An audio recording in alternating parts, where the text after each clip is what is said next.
Hi, I'm George Mariner Mole, Artistic Director of the Discovery Orchestra, and welcome to Notes from Under the Piano, stories from my life as a musician, conductor, and teacher. It all began when, as a child, I liked to recline under our grand piano as my mother practiced, and the rest, as they say.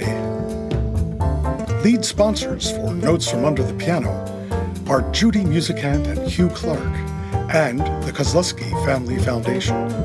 Major sponsors are David and Ellen Williams. Today's episode, what is malaria?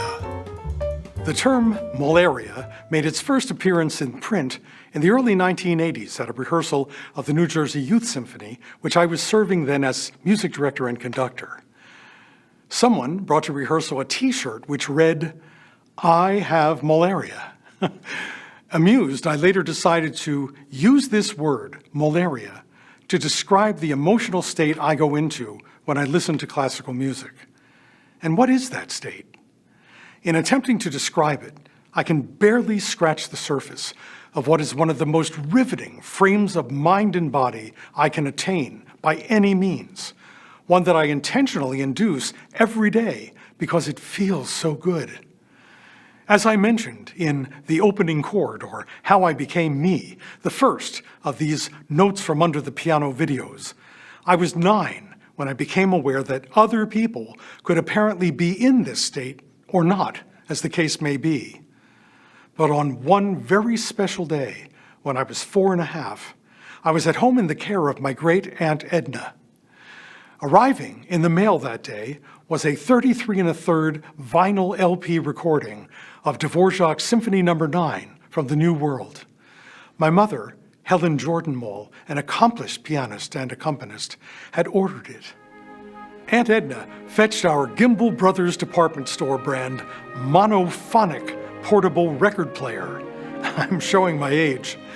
I do remember this device well because the tone arm was not grounded properly and would give you a slight electroshock when you touched it a certain way. Aunt Edna put on the record. Seated on the floor in the living room, I felt like I was being electrocuted by the music.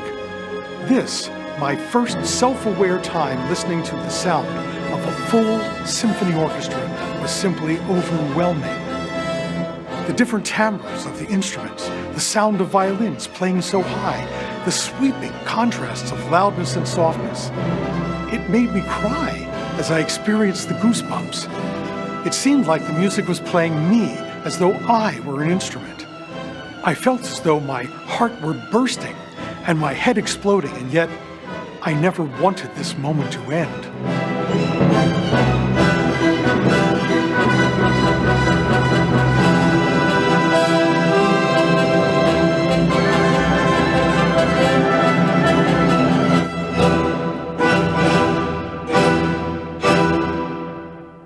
But when it did, I felt like a completely new me that I'd never encountered before.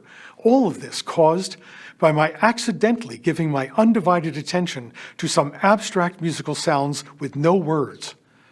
Has this ever happened to you while listening to music? If you're still with me, my guess is it probably has. You already have malaria, or more precisely, your name, area, because it describes your own personal, intense, emotional response evoked by music listening.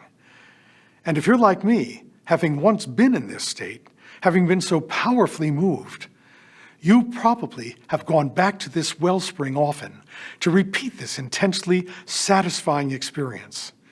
In my life, there is a distinct line of demarcation before Dvorak and after Dvorak.